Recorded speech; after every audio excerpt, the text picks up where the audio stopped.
Hello and welcome to the Gentlemen's Assembly's AMA with Walter Block. Walter Block is a professor of economics at Loyola University, an Austrian economist, and anarcho-capitalist political theorist.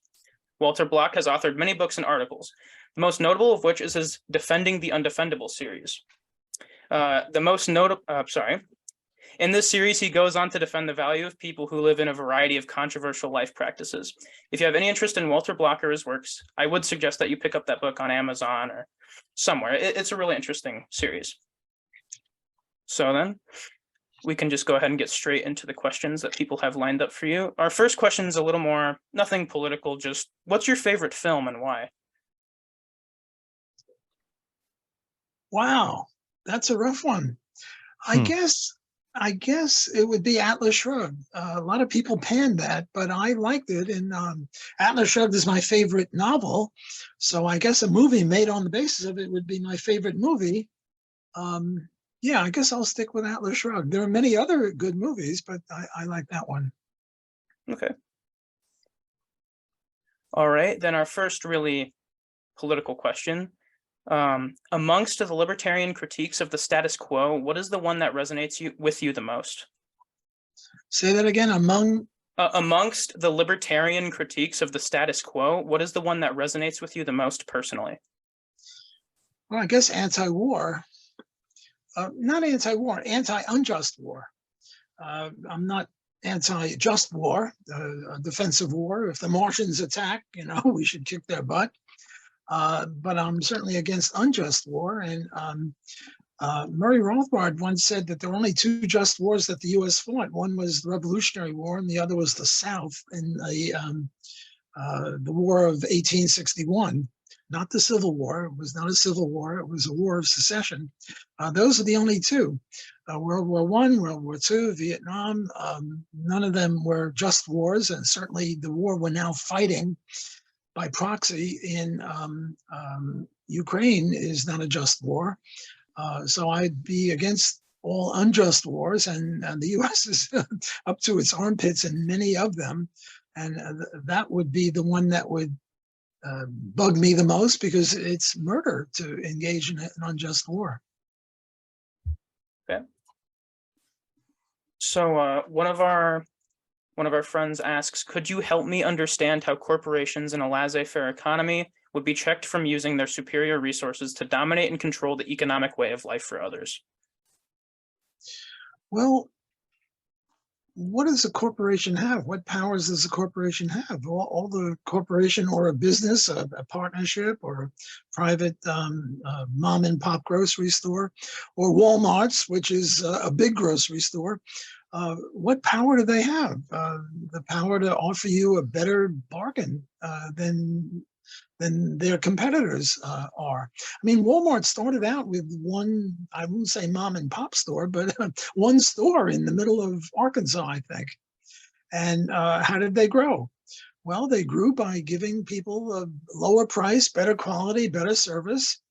They don't have much power to do anything. And if they stop giving us good service, they'll go the way of Packard Automobile or Trans World Airlines. If you look at the Fortune 500 for the last 10, 20, 30, 40, 50 years, a lot of the people in the top 100 or in the top 500 are not there anymore. That is corporations. So they have no particular power, and we shouldn't be afraid of them. All a corporation is an agreement that you can only sue them for the amount of money that they've got in the corporation. You can't sue them for their private fortunes. Well, if you don't like it, don't go to a corporation. Go to a mom and pop grocery store. That's not a corporation. So I'm a big fan of corporations. And I think we have nothing to fear but fear itself, to borrow a phrase from somebody, I think FDR maybe. We have nothing to fear from corporations. We have a lot to fear from government. In contrast, government taxes us, and we haven't agreed to be taxed. And when people take your money against your will that you haven't agreed to pay, we have a word for it. It's called theft. So if you're worried about being exploited, worry about the government. Don't worry about a corporation. Every act in the private sector is one of mutual benefit, necessarily mutual benefit, at least in the ex ante sense. We're all wearing shirts. We paid, say, $30 for a shirt. Oh, my shirt's a little cheaper than that. When we bought it, we valued it at more than 30. Otherwise, we wouldn't have bought it. Now, it might be that we didn't value the shirt. Maybe we valued, there was a pretty girl selling the shirt, and we thought we'd get a date with her if we bought the shirt. But there was something about the shirt that we valued at $30 or more. Otherwise, we wouldn't have bought it. And she sold us the shirt. She valued our $30 more than the shirt. Now, it's true, ex post, sometimes we regret the purchase. But at least ex ante, necessarily, every commercial act is a benefit. I guess that would be my answer to that question. Okay. We'll go ahead and move on to the next question. How does one settle a dispute in an anarcho-capitalist society? Couldn't a party just pick a court that will favor them? Who enforces the result? Very good question. Anarcho-capitalism, I think, is the only just system, so it's very important to figure out how it would work. And see, right now, if a court gives a bad decision, and courts do give bad decisions, one of my favorite bad decisions was the Lochner case, where some bakery wanted its workers to work 10 hours a day, and the court said this was illegitimate. Well, I think between consenting adults, if they want to work 25 hours a day, well, that would be rough, but 10, 12, 15 hours a day, the court shouldn't say no. The court said no. Do they pay any penalty for that? Not really. One of my favorite quotes from Thomas Sowell is, it's a really stupid, I'm paraphrasing, it's a stupid and evil system where if you make a mistake, you pay no penalty. Well, public courts pay no penalty when they make a mistake. They're in their, tenure, lifetime tenure. Whereas Walmart will pay a price if it makes a mistake, and so will McDonald's, and so will private courts. We do have some private courts, and they work pretty well. And if they don't work pretty well, we go to other courts. Now, suppose, the usual argument against this is, well, I'm a millionaire, so I'm going to just pay the court to render a decision in my favor. Well, if that gets out, that's the end of that private court. And to say that bribery doesn't occur nowadays, of course it occurs nowadays too. But the point is that the court still continues even if that occurs. Whereas in the private sector, if that ever occurred, there'd be no private court. People just wouldn't apply to it. The way I like to analyze this is, let's say that there are 5 people, A, B, C, D, and E. A is Alex, and B is Bob, and C is Charlie, and D is David, and E is Ed. And A and E get into a dispute. And A says, well, let's go to the B court. And E says, what, the B court? That's your brother. I'm not going to that court. And E says, well, let's go to the D court. And A says, what, the D court? That's silly. That's your uncle or your mother or your wife or whatever. And so they each go to their own court. A goes to the B court, and E goes to the D court. Now, it's possible that the B and the D court will both rule in favor of A. If so, that's pretty much the end of it, because not only is it a court, but they also have private police. And also, when you go to the court, you sign an agreement to be bound by whatever the court says. So if both courts, D and B, rule in favor of A or in favor of E, that's an easy case. It's over.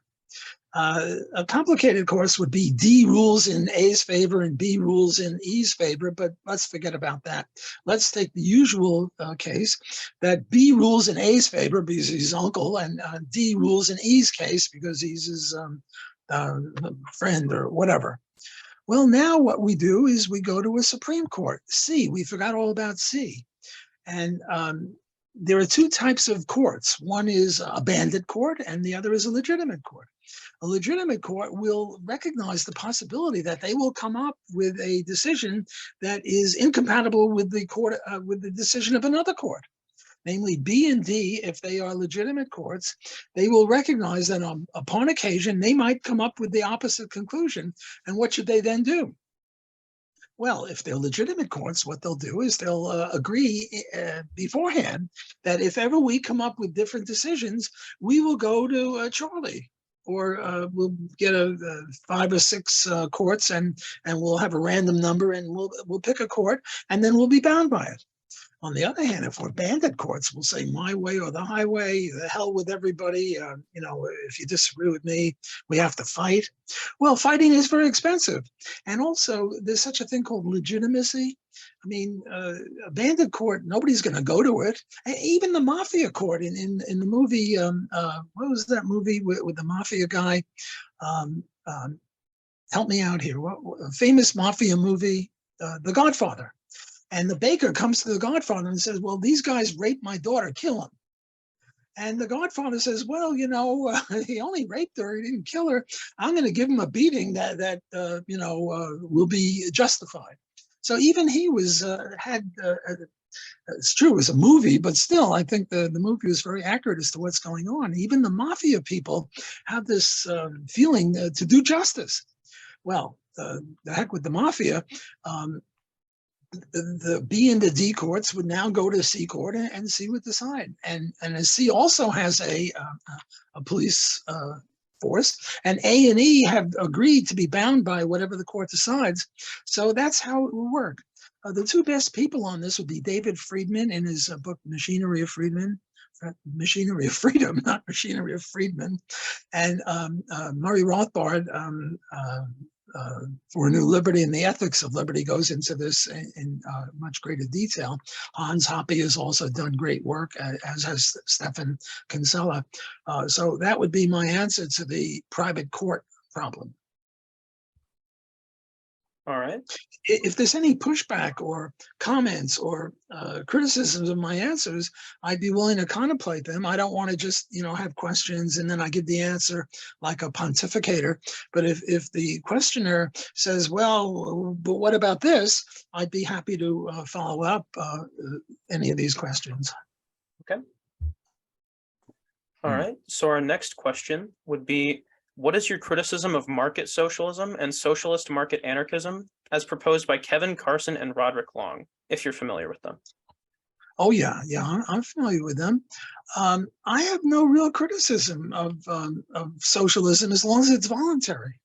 Look, there are two definitions of socialism. One is government owns the means of production. Well, I have a big problem with that. But another definition of socialism is from each according to his ability, to each according to his need. And you have groups like the kibbutz, or commune, hippie commune, or even the American family. American family, a father and a mother and a boy of 10 and a girl of 3. Well, the girl of 3 eats in accordance not with her ability to earn income, but with her need. But it's a voluntary institution, and it's perfectly legitimate. So I'm a buddy of Roderick Long, a friend of his, and I'm an admirer of his, a little less so the other guy, but I agree with him too, that if you have voluntary socialism, that's okay. The real dispute for libertarians is not between voluntary socialism and voluntary capitalism, it's between coercive socialism and coercive capitalism, namely fascism. So I have no real problem with that. Now, I think that would be on ethics or normative. Now let's get into the positive. Why don't we have more companies like that? Why don't we have worker communes or things like that? Well, they're economically inefficient. The entrepreneur gives an important contribution. He does two things. One is risk bearing. Look, we're going to set up a new company, and we're going to make sure it's like this, and it's going to take a year before the first shirt comes off the assembly line. And during that time, I'm paying you guys a salary. And if the shirts don't sell, I can't come to you at the end of the year and say, hey, guess what? We got bad news. The shirts aren't selling. Give me back the wages I gave you for a year. I am the risk bearer. Secondly, I provide time. Now, you guys could have set up a company, but you would have had to mortgage your houses or somehow come up with enough wherewithal for a year to keep yourself going, and also to buy the factory and to buy the raw material and to buy the insurance and to buy the machinery that makes the shirts and all that. But you didn't have that much money, or you didn't want to bear the risk. So I provided a risk and time. That a lot of people just either don't want to or can't afford to. So look, how does companies start in the first place? That is, private companies, employer-employee relationships. See, Roderick Long yells about bossism. He thinks bossism is no good. Bossism is fine. I used to play the violin in an orchestra, and the boss was the conductor. You know, he'd wave his baton around, and every time I screwed up, he'd say, stop, and, you know, Walter screwed up the thing, and he was a boss, but I agreed to have him as a boss, so there's nothing wrong with bossism. And somehow Roderick thinks that hierarchy is bad. Voluntary hierarchy is fine. Look, my wife is my boss. We have a voluntary hierarchy. She tells me what to do. I don't always obey, but I pretty much obey, and we have a good relationship. So there's nothing wrong with having an employer-employee relationship. And to the extent that Roderick and Kevin are against this, I think that I think they misunderstand what libertarianism is, and I think they misunderstand what economics is all about. So I think that there's nothing wrong with it. Look, suppose we start out and there are no employers, and everyone works for himself. And let's say everybody is equally productive, just for argument's sake. And now I turn to you, Jason, and we're all making 30 units of food every day. And we're all working on our own, no specialization, no division of labor. And I turn to you, Jason, I say, hey, come work for me. I'll boss you around within reason, and I'll pay you 35 units of food. And you agree, because 35 is better than 30. How am I able to get 35 or more than that specialization and division of labor? You might be good at picking berries, and I'm good at watching chickens, and together we can produce more than the 60 units each of us could have produced added together. And now we can produce 75. So I give you 35 and I keep 40. And did I exploit you? No. The problem that I have with Kevin and Roderick is not so much on the libertarian view. They can do whatever they want as long as they don't violate the non-aggression principle. But the problem I have with them is somehow they think it's better or more efficient, or that it's bad to have hierarchy. Well, we had a hierarchy. I just hired Jason, and I paid him more than he can make on his own, and he's happy to do it. Where is the problem? I don't see it. All right, we can go ahead and go on to the next question, which is a bit longer. You have made the claim that if blackmail were legalized, it would have some good effects. You say this because the two main groups of people who are blackmailed are criminals and those who engage in activities or ideas considered distasteful by the majority. However, you have also claimed that if blackmail were legalized, it would be less detrimental to the person being threatened, as it would seem less official than a modern blackmail, as it would be more common, less surrounded by bureaucratic tape, even suggesting that newspapers may have a blackmail section that people wouldn't take as definite truth. My question is, do these two not contradict? Could legalizing blackmail in fact have the effect of making it harder to weed out criminals and generally bad people, as the truth getting out would be less believed? Well, let me get into blackmail. Why should blackmail be legal in the first place? What is blackmail? Blackmail is the threat. So you have to distinguish between blackmail and extortion. Both blackmail and extortion are a threat coupled with a demand for money. Only in extortion, I come to you and I say, unless you give me money, I'm going to shoot you. Well, that's not kosher. Whereas in blackmail, I say, unless you give me money, I'm going to tell a secret that you cheated on your exam. Well, let's say you did cheat on your exam. That's free speech. you would be much better. And I say, give me $1,000 and I'll shut up. Well, assuming honest blackmail, namely it's legal, and you can sue me if blackmail were legal. If I said, okay, 1,000 will be it, and then I came back and I asked for another 1,000. Well, if blackmail were legal, I just violated my contract, and you could sue me and get me in trouble as the blackmailer.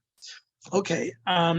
So blackmail should be legal because the threat is not to initiate violence. The threat is to engage in free speech.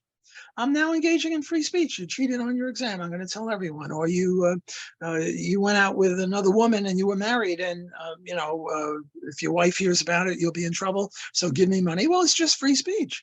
The threat is to do something legal. We always threaten to do things that are legal. When I bought the shirt, I threatened the seller of the shirt that unless she gave me the shirt, I wouldn't give her the money.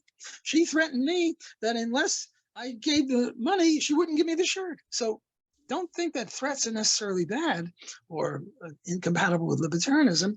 Threats are okay if what you threaten is okay. Okay, so now how could this actually help out? Well, if blackmail were legal, and we had a robber gang, and there's also specialization and division of labor in robber gangs. And when they can cooperate with each other, they can be more efficient. Well, if blackmail were legal, I assume there'd be more blackmail. Well, if there'd be more blackmail, then the members of the gang could blackmail each other, and this would make them less efficient. So I think crime in general would be less efficient. Not necessarily, it's just a possibility that I mentioned in defending the undefendable 1. They're now defending the undefendable 2 and 3. But in 1, I remember, I forget which things I did in which book, but I remember that one. That was in the first book. So I reject the questioners, or not the questioner, but the commentators' criticism that somehow I'm contradicting myself. I don't see how I'm contradicting myself. I think that blackmail should be legal, and if it is legal, it will I presume we'll have more of it. When things are prohibited, we have less of it. When things are legal, we have more of it. Well, if we have more of it, then criminal gang members will blackmail each other a little bit more, and they'll be a little less efficient. All right. Now, Patrick, I'm going to have you read the next few questions. Alrighty. One of our members asked, in an anarcho-capitalist society, what would stop industrialists from producing large amounts of pollutants and disposing of them in an unsafe way for the sake of profiting, and not worrying about intervention from an outside force? They've done it before, especially during times like the Gilded Age, and it's reasonable to believe they would be willing to do it again. Many people are willing to have another lead epidemic or air pollution problem for the sake of the economy, and the NAP would most likely not stop it. Okay, this is a very good and very important question or objection to free enterprise. Among our critics of free enterprise, there's a thing called market failure. Market failure doesn't mean you go bankrupt or a company goes bankrupt, because you can never really stop that, because cars come in and horse and buggy has to go bankrupt, or we discovered the places that make bananas better than we do, and our banana industry goes broke. That's not a market failure. Market failure is something where through a government intervention we can actually improve things. And the usual market failures are, monopoly, and public goods, and externalities, positive and negative externalities. And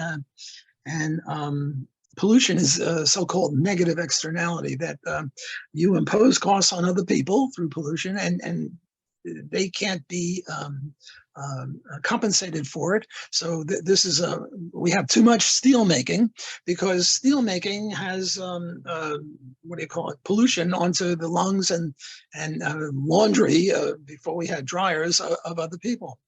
Well, Murray Rothbard has, I think, one of the best articles.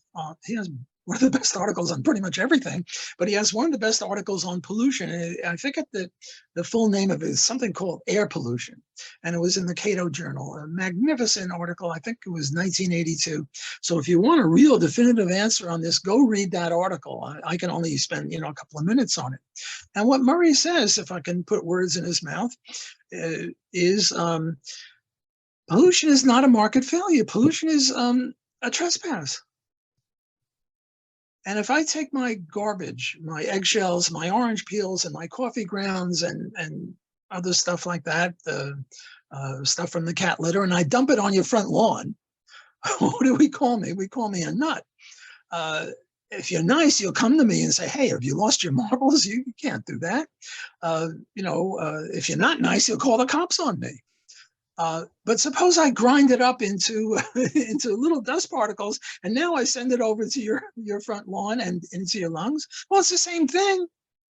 Only one is macro pollution, the other is micro pollution. It's the same thing. You should be arrested for it if you persist. I mean, if it's an accident, that's one thing. But if you persist in or you do it on purpose, you're engaging in trespass and violation of private property rights. And we just went through a case where we had private courts. And even government courts, what they should do is stop this. And yet Murray quotes, I think it was Idaho or Utah Supreme Court saying that pollution, provided it's necessary to produce something, is you can't sue anyone over it. So for years, what the government did is protect polluters. And then all of a sudden, we're up to our armpits in dust particles, and all of a sudden, I have to have a Clean Air Act. Well, they should have allowed people to sue each other first. And it's not only pollutants, it's also noise pollution, like an airport makes noise pollution. There is this thing, phenomena, it's called coming to the nuisance. I have an airport, and the airport is 1 square mile, and I've got runways in there. And but the noise is within 10 square miles. But I'm there first, and I homesteaded the right to make noise in 10 square miles. So if you start building a house right near my airport and then say, shut down the airport because it's too noisy here, you're coming to the nuisance. The same thing in Pittsburgh. I start a steel mill, and you need an oxygen tent. You come outdoors and you say, well, there's too much pollution here. And I say, but I was polluting first. So you see what we want. Look, what happens when you exhale? I'm now going to exhale carbon dioxide. Well, carbon dioxide is a poison. But there is a thing called de minimis in law. The law does not take into account trifles. So, I can exhale all I want. My grandfather homesteaded the right to exhale. We can all exhale. So we don't want to have zero pollutants in the air or noise or pig farms or smell. We don't want to have zero. We want to have the optimal amount. And the question comes about, well, how are we going to get the optimal amount? And what Murray says is the good old American tradition, sue them. The alternative is that the legislature gets in there, and then if they find a puddle on your land, they say, well, it's a waterway and you can't build there. I mean, the government is just crazy, and we don't want to let them be in charge of this because, either they allow too much pollution or they don't allow people to build a house because there's a mud puddle somewhere near them. And then we have the snail daughter has got to be saved no matter what. And getting into environmental issues, my favorite one is the cow versus the buffalo. The cow never came within 1 million miles of extinction. The buffalo almost went extinct. Why? Well, the cow is privately owned. So if you kill the cow, it costs you a lot. Namely, you wouldn't have the cow tomorrow that you would have had. But when the buffalo were just running around, you wouldn't have had the buffalo anyway. He'd be in the next county. So you might as well kill him. It costs you nothing, and you killed a lot of them, and they almost went extinct. So whenever the government gets its mitts into anything, especially environmentalism, we have a problem. One of my courses that I teach at Loyola University, New Orleans, is environmental economics, where I make this sort of a case. And I think one of my books is I'm pretty sure I've done 30 books, so I forget what I've done. I'm getting senile here. One of my books is on environmentalism. So if you want more of an answer, read Murray's article and read my book on environmentalism. That was Do a you pretty guys good have more response. questions? Because I'm having fun and I can go on a Yeah. little longer. You can stay as Yeah. long as you want. We have quite a few questions. Okay, let's go on for another half hour. As long as you want. Well, another half hour, that'll be enough. I'll run out of steam after that. Another one of our members says, do you think mathematics outside use for examples or understanding or game theory have their non-empirical, of course, place in economics, or is praxeology alone sufficient? Praxeology alone is not sufficient because there are issues in economics where math or statistics, I'm calling statistics mathematics, is very important. Look, suppose you want to know the elasticity of demand for bananas. And I raise the price of bananas by 10%, and we know there'll be fewer bananas purchased, other things equal. Other things might change and we raise the price and we buy more, but other things aren't holding equal. Well, you need econometrics to determine that, and there's nothing wrong with that. It's not a praxeological issue. It's an economic issue, but it's not a praxeological issue. If you want to know the elasticity of bananas, as I say, you need econometrics. If you want to do a lot of things in economics, you need statistics, and statistics is a form of mathematics. The real issue is not is praxeology alone sufficient? The question is praxeology in and of itself legitimate? Because only Austrians utilize praxeology, and a lot of mainstream people call us Austrians cultists because we use praxeology. So the issue is not, is praxeology alone sufficient? Nobody says that. Although they'll criticize us and say, well, you think praxeology alone is sufficient. It's not. Nothing wrong with econometrics and other forms of statistical analysis. So what is praxeology? Well, praxeology says that there is such a thing as called the synthetic a priori. So let me explain that a little bit. There are three kinds of statements. One is a tautology. Tautology is 2 + 2 is 4, or bachelors are unmarried men. The idea is it doesn't, and I'm not so sure about 2 + 2 is 4, but let's stick to bachelors are unmarried men. You don't go around asking a guy, are you a bachelor? And then say, well, are you married? I mean, if he says he's a bachelor, he's not married. But it says nothing about the real world. It just says about how we choose to use language. So that's a necessarily true statement, but it says nothing about the real world. Then you have empirical statements. Empirical statements are, it's raining outside. It's not necessarily true. Sometimes raining outside, sometimes not raining outside. How do you determine this? In empirical, you stick your head out the window, or you look through the window and you see, is it raining? That's an empirical statement. Praxeology says that there's a third statement, and everyone who is against praxeology says, no, that's it. That's exhaustive. The Vienna School of Philosophy says that's it. It's either empirical, not necessarily true. You have to test it. You have to do an empirical analysis, or it's a tautology, and it's true, all right, but it doesn't say anything about the real world. Well, we say that in addition to that, there is such a thing called the synthetic a priori, namely, there are statements that are necessarily true and yet tell us something about the real world. For example, I gave one before. I said all trade is mutually beneficial. Not a tautology. It tells us about the real world. And I gave the example of the shirt. I bought the shirt for 30 bucks. I benefited ex ante by buying that shirt. That's an empirical statement, and yet it's necessarily true. Why else would I have bought the shirt if I didn't see some benefit in prospect?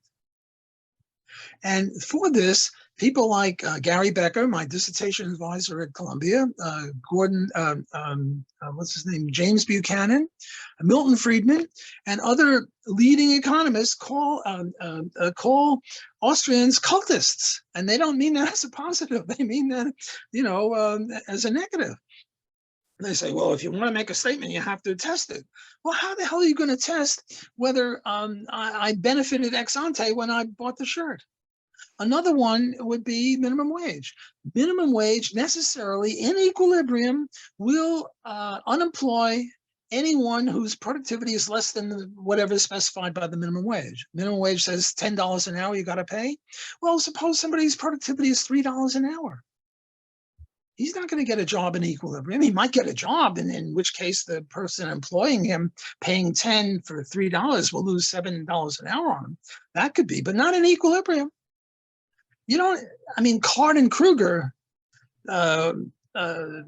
tested this, and they didn't find any greater unemployment when, I forget which was which, New Jersey, Pennsylvania, one of them raised their minimum wage, and they couldn't find any unemployment effects when they raised the minimum wage. Well, that's not equilibrium. So it's not a test of it's a test of that increase of the minimum wage, but there was no equilibrium. Other things could have changed. So that would be my long-winded answer. You know, some of these questions I can answer yes or no, or I can say Atlas Shrugged was my favorite movie, but some of them I really have to beat around the bush, or, you know, give some background. So I hope you'll forgive me for being too verbose on answering a question. No No, problem that's at all. all right. We like the ones that are long-winded. That's why we ask them. This one's actually for me. It might end up in another long-winded one, but I was curious. Is reformism, such as voting or running for political office, seemingly a violation of principles or the NAP? I don't think so. I ran for office. I once, in 1969, before the National Libertarian Party started, the New York State Libertarian Party was viable. And I ran for assembly, New York State Assembly. And my motto was disassemble the assembly. I thought that was cute. I didn't win, but, you know, it was fun. Ron Paul not only ran for office, but actually won office. I would have a hard time criticizing, well, I do criticize him and Murray Rothbard on abortion, but that's a different issue. I don't think Ron did anything wrong. I mean, yes, he ran for office, and all he did was try to make less government. And so what he did was fine. And I don't think there's anything wrong with being a policeman, a government policeman. I don't think they should arrest people for victimless crimes, but if a government cop stops a rape or stops a murder, I applaud him. So I don't think there's anything incompatible with the non-aggression principle, the NAP of libertarianism, to be a governor or be a president or be a congressman or be a mayor or to be a cop. Look, right now I work for a private university. Well, it's not that private. It accepts a lot of government money. But before that, I taught at public universities, University of Central Arkansas, Stony Brook in New York.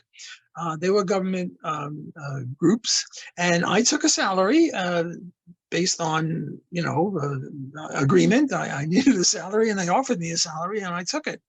And I took government money, which was stolen money from taxpayers, but I liberated it. I took it away from a thief, the government. I didn't take it away from private people. The government took it away from private people. I took it away from the government, just like Ragnar Danish called in Atlas Shrugged to attack government ships that private people paid for. So I don't see any problem there. And when I was a professor in a public school, I was doing good, namely promoting good economics and liberty. So I make no apologies for doing that. And I make no apologies if I won for New York State Assembly and I just voted against every tax increase. And I started bills to get rid of the minimum wage or get rid of rent control or whatever it was. I think I would be doing the Lord's work. So I don't see any incompatibility there. All right, moving on to the next question. Regarding libertarian views on the Israel-Palestine conflict, you have taken a position favoring Israel over Palestine, as opposed to Rothbard, who viewed Israel as a state which was uniquely immoral due to his view that Israel was built off of mass land theft. Could you elaborate on your disagreement with the libertarian position, which is more sympathetic to Palestine? Well, I just happen to have my book there. the classical liberal case for Israel. I just had it out because I'm preparing for a debate tomorrow, actually, on this very question.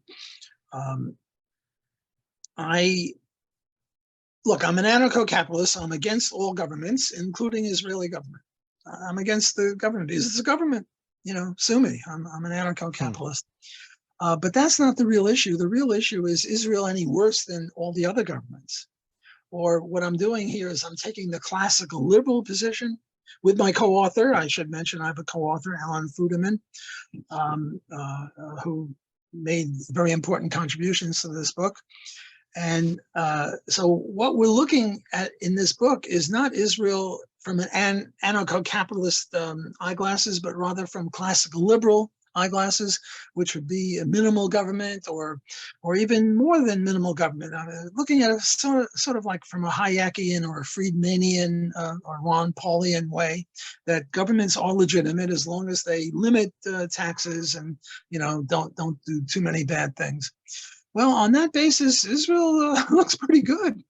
I think that the other, how shall I say it, premise, foundation of this book is, well, how do we get to own property? And the answer is John Locke and homesteading. Who mixed their labor with the land, and they're the ones that own it. Well, the Jews were there way before the Arabs. We go back 2,000 years ago. The Romans kicked us out, but up until we rebelled against the Romans, we owned that land, and there are Jews whose grandparents, great-great-grandparents, go back to 2,000 years ago. Now, some people say, well, there's a statute of limitations, so you can't count that. And I say, I think there is such a thing as a natural statute of limitations that, if the burden of proof is always on whoever wants to change property titles, and there's a natural statute of limitations in the sense that the further you go back, the less likely you're able to prove anything. But in this case, we have written records of Jews being there 2,000 years ago. One of the problems with Murray Rothbard is he goes back to, 1870. Well, I'm going to go back to the year 2000 or the year zero and say that there were Jews there and there were no Arabs there. It was mainly Jews. And very similar to the South African situation where the first people in South Africa were mainly whites, British and Netherlands people, and they had a good economy, so blacks came in there to get the jobs. Well, it was the same thing with the Jews and the Arabs. The Jews were there, and they had a better economy than the surrounding areas, and Arabs came in to work for them, but the Jews owned the property. Now, some people say, well, the Arabs really own more land there, but the land that they quote unquote owned was uncultivatable and uncultivated. Well, uncultivatable and uncultivated means nobody mixed their labor with the land. It was just government grants to the Arabs that they owned stuff. And then another criticism of the Jews is, well, they bought land. They bought some land they had homesteaded, and they got it from their great grandparents. Other land they got from the Ottoman Empire. Rather, they bought it during the Ottoman Empire, before, I guess that would have been World War I, when the British took it over. And these were illegitimate titles. Well, who else could they have bought it from? If you wanted to buy it, you had to buy it from whatever the law was. And then another issue is, another issue on this is even Murray Rothbard admits that 5 or 8% of the land under dispute is really Jewish land. Well, suppose, I got this great quote I've got to read you. See if I can find it. Never can find anything when I want. I'll just paraphrase it. Suppose then that the Israeli government was composed of 5% or 8% of the land now under dispute. I mean, the Negev Desert is most of Israel is a Negev Desert, and certainly the Arabs didn't make the desert bloom. The Jews did. But suppose that the country was 5 or 8% of the disputed land. What then would have happened? Well, the Arabs hate the Jews. They just hate the Jews with a purple passion. And if the Israeli government had set up on 5% of the land, what would have happened is that the Arabs would have attacked. And if the Arabs would have attacked, the Jews are a first world country, the Arabs are a third world country, the Jews would have kicked their butt again, because, you know, when a first world country, especially when it doesn't fight with two hands behind its back, fights an uncivilized group, well, the civilized group usually wins. Well, when you attack somebody and you lose your land. And here's that quote that I was going to read. I've got it in there somewhere. And what he said is that if Israel consisted only of the land of Tel Aviv, which would, or Jerusalem, we would still kick the Jews out to the sea. So what's going on here is that the Arabs just hate the Jews and want them be gone. And they were fighting them before the advent of Israel in 48, and the pogroms all over the place. And they were cooperating with the Nazis. The leader of the Arab countries, the Palestinians, was cooperating with Hitler to, you know, have his final solution and all that.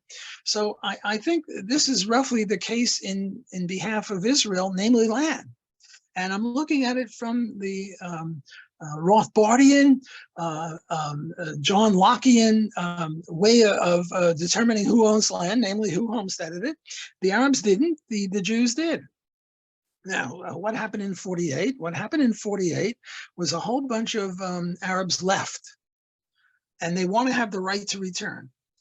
And you might say, well, they just went on vacation, and just because you go on vacation, you know, you should be allowed to come back to your land. Well, that's not exactly what it was. It's more like a getaway driver for a robber gang. I'm just driving a car. I'm innocent. No, I'm not that innocent. I'm driving a car for a robber gang. I'm the getaway driver. What happened was 5 different countries attacked Israel in 48 when they established the country, and they beamed out a message to all the Arabs, Palestinians or Arabs or whatever they were, leave so that we can, you know, more easily kill all the Jews. And then in a week or two, when all the Jews are dead, then you can come back. Namely, they were cooperating. Well, if you're aiding and abetting the enemy, you're not exactly an innocent person.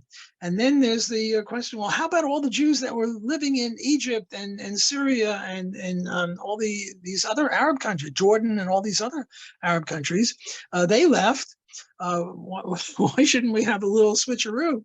Namely, what the Jews did is integrated all these, what Israel did is integrated all these Jews into Israel. Whereas what did the Arabs do with the Palestinians? They made them stay in camps for 50 years or whatever, more than 50 years since 1948, 75 years. So I think these are some of the points that we make in this book to defend Israel against the claim that the Jews are. Another claim is ethnic cleansing. 20% of the population of Israel is Arab. Those are the ones that didn't leave. The Jews didn't do anything to them. They begged them to stay. They said, you know, come be part of the country. And then, you know, not only that, but they banned the party, the Kach party, as to that was a Jewish party that wanted to really be rough on the Arabs instead of dropping leaflets on them that we're going to bomb this place. You know, be a little tougher. Look, if Monaco were shelling France, there'd be no more Monaco. And in terms of the relative powers, Israel is like France, and the Palestinians are like Monaco. The Jews are too soft. That would be my criticism of Israel. So these are some of the points that I would make in defense of Israel. It's a whole book, and I could go on for a lot longer than that, but I think I've said enough. All right. On the topic of Judaism, we do have a question here. They say that they believe that you've expressed a plan to write a book on property rights in the Talmud with a rabbi, and they're wondering what the status of the project is. I can't find a rabbi who's a libertarian. I found a few. I want to compare the Talmud and libertarianism. And I had a friend of mine who passed away, unfortunately, at a very early age. He was going to do it with me, but Rabbi Lipa Dubrovsky, a Orthodox Hasidic rabbi. And there are other Jewish rabbis who are knowledgeable about the Talmud and also libertarians, but they are not willing to co-author this book with me, and I need a co-author because I might know a little bit about libertarianism and a teachy bit about the Talmud, but very, very little. I need a real expert on the Talmud. So if any Hasidic rabbi or any Orthodox rabbi or any non-rabbi who is an expert in the Talmud and also a libertarian, you need some sympathy for libertarianism, is watching this, please get in touch with me. My email address is wblock@loyno.edu, loyno.edu. And that offer goes for every other person listening. If you think I haven't done a good job and you want follow up, email me and I'll try to do better. All right. How would that questioner have found out about a book that I'm thinking of writing? I don't know. I couldn't find it anywhere, so I thought they just came up with it, and I don't know. It's true, but I just wonder how people found out about that. Interesting. All right. So the next question, you make the claim in your book Defending the Undefendable that the counterfeiter is a hero because they undermine an already counterfeit state-backed fiat currency, and therefore aren't the original counterfeiters. However, my question is, how can the use of privately made counterfeit dollars be morally legitimate in a private transaction where the seller expects to receive state-backed fiat currency?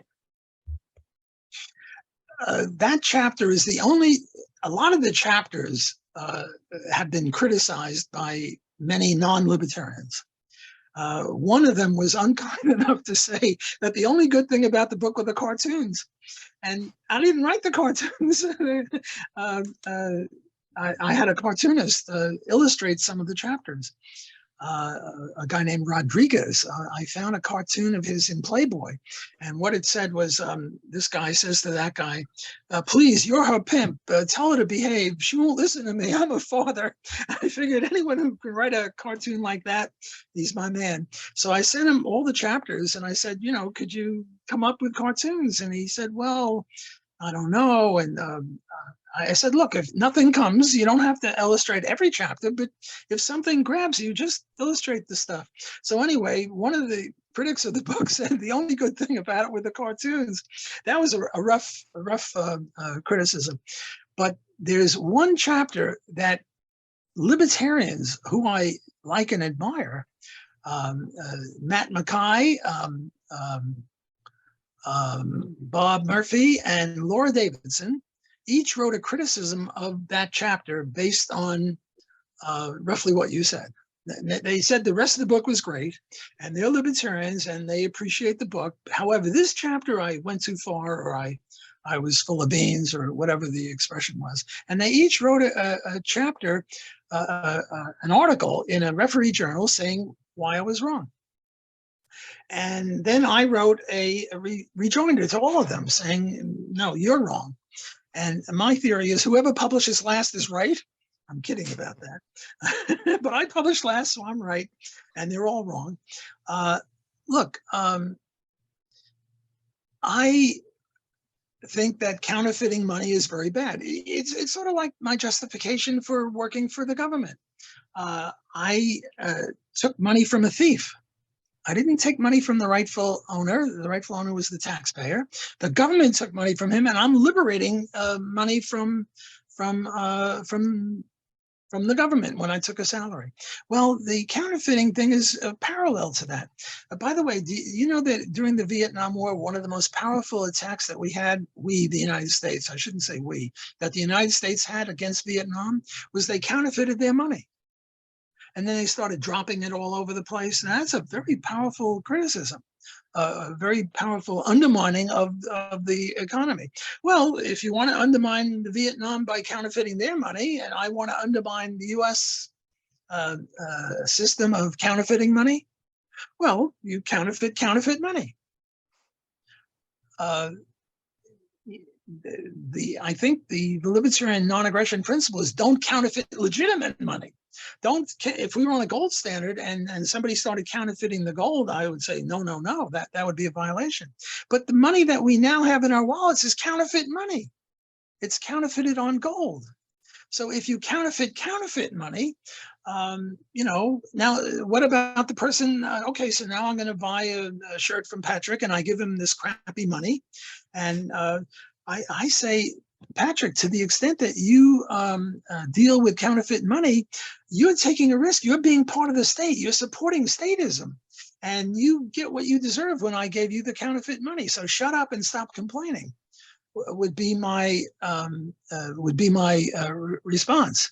I mean, I wouldn't put it that way in a scholarly journal, but that would be the essence of it. The people who are complaining are in league with the government. Look, suppose I go during the Nazi, and let's stipulate that the Nazis are bad, and I go to a Nazi armament garage, and I start destroying their jeeps. And somebody comes up to me and says, "Oh, not so fast. That's my Jeep. The Nazis took it from me, but that's my Jeep. So get off that Jeep and stop bugging the Jeep." I would say, look, it's true that they took it from you and you're a good guy, but right now they've got it. So I can attack a Nazi Jeep. Well, if I can attack a Nazi Jeep, I can attack government counterfeit money by counterfeiting the money. So that was my answer to these three people. And I had 3 articles. And by the way, again, I offer, email me and I'll send you the 3 articles attacking me and then my response to them. And that would be a much better answer, but I can only give, a few minutes worth now.